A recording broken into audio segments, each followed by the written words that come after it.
It's amazing because again, there's sort of two sides to a lot of this.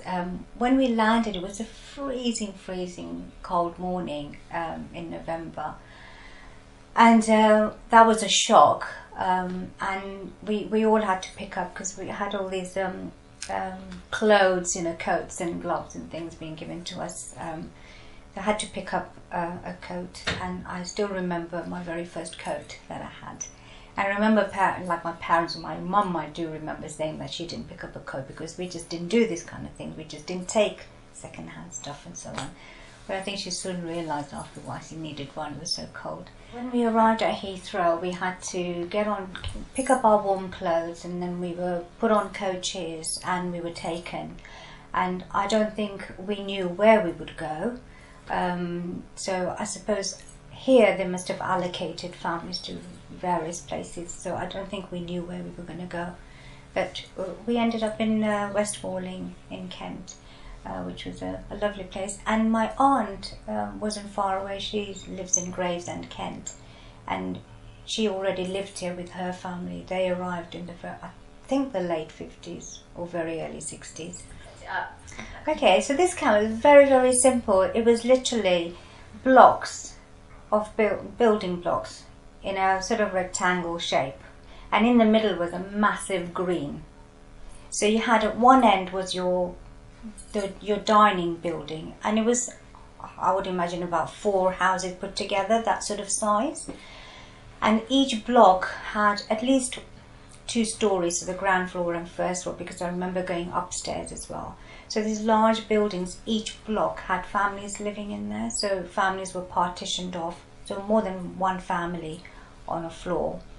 And that's literally how it was. And I think in one of the buildings was our school, where we went to study during the day. I'm not sure what the older people did, but I went to school to study. The school part of it was wonderful because I remember being taught in the RAF camps where we were until we got housed. I absolutely fell in love with my teacher. She was such an amazing person, and I have really good memories of being taught.